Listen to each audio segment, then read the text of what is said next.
Not tonight. I have to go with your mother on this. No, I don't want to meet with your buyer. I want to meet with you. Looks so beautiful.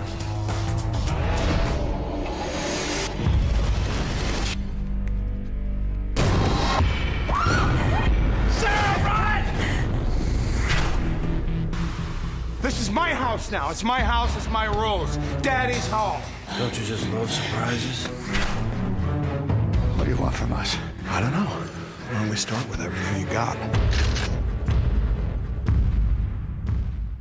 One of the things that I love about this movie is that it opens up, and the very first note that I took as I was watching it, I mean, you see this gorgeous house, you see the car, you see all of this. The first note, literally, that I wrote down was, I want to be rich.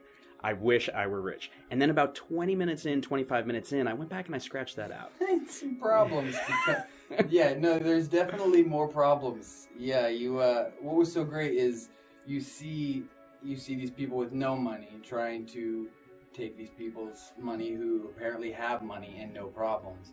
But as the story goes on, you see that they're quite similar, and they both have demons, they both have secrets, and they're both lying, and at the end of the day, they're just trying to survive. And I think that's kind of the moral of the story when it comes to class warfare, is that, you know, they're all just trying to survive, and some people will try harder than others, and some people will get it in ways that you know, are morally gray.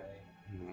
Well, you're definitely no stranger to playing the bad boy, but playing the bad boy here, he's kind of the good guy, and then he's the bad guy, and then there's so many layers here. How interesting was that for you to play? Yeah, you know, it was difficult. I mean, and we were fortunate enough to be able to rehearse before we even started shooting, but when you're rehearsing, things come out and you realize just how complex and how complicated not only my story and my journey, but everyone's journey, and how they all kind of interact with each other, and how every little thing affects something else, and you know, there's like this domino snowball effect that goes on.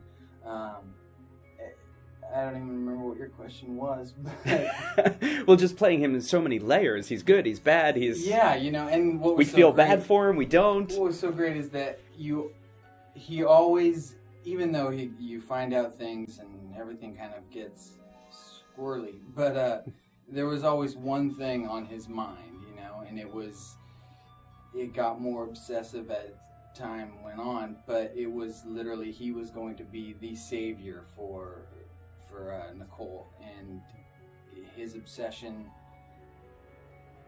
you know, it trumped everything else, and so he knew that throughout the journey he would have to play certain parts, and you know, so there was some cleverness to him that I don't think people gave him credit for. Yeah. And now let's talk about the physicality of the role. I mean, it's one thing to be playing, you know, opposite, you know, a regular actress, but when you have Nicole Kidman in front of you and you're told to throw her around and grab her, and is it hard to let yourself go there? No, you know, and people have asked. I think everyone thinks that Nicole is fragile in some way. I mean, she has like porcelain skin and she's stunning, but she's kind of tough, and so it was fun to, especially someone at her caliber, to kind of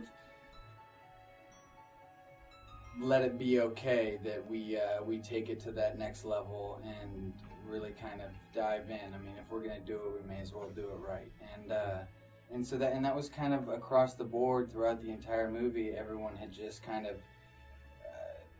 agreed that we're going to push it as far as, you know, people are willing to go. And then along the same lines, working with Nicole, again, you're no stranger to, you know, being shirtless and showing off the goods.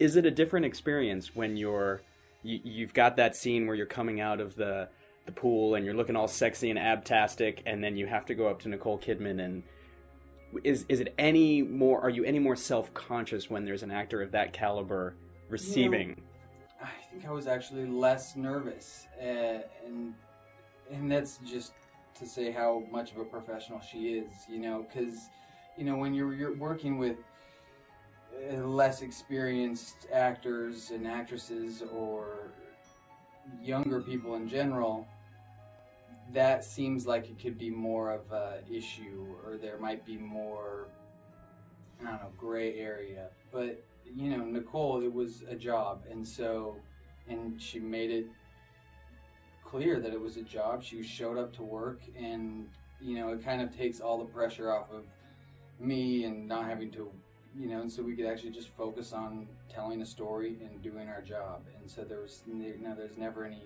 weirdness that goes on. So what's next for you after this? Well, what's next is a TV show, actually, on TNT. It is a Western. It is a real Western, not, you know, Hollywood Western. It's a good one. And so hopefully, if everything works out okay, then hopefully it'll start airing soon. And what's the name of that? Next year. It's either going to be Tin Star or Gateway. And what do you play? I play a sheriff of a town. Well, a new sheriff of a town. Okay. Me and my two brothers. So a real Western, so you're going to be dirty all the time, is what Dirty, you're saying. dirty and gritty. Yeah, no, it'll be fun. Horses and guns and women.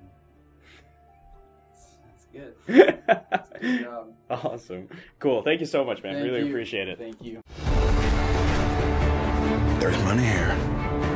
There is money somewhere. You let my wife leave, and then I'll give you what you want! I'll give them what they want, please. Open the safe. They'll kill us, Sarah. They'll just kill us if I do.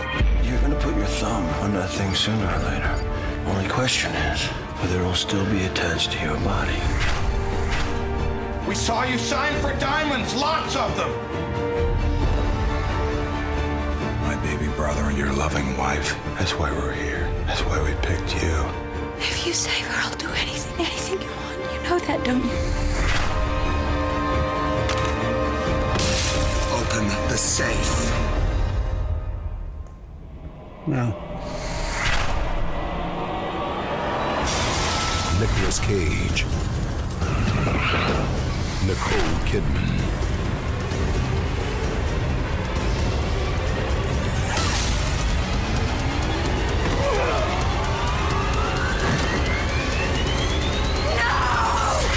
Trespass.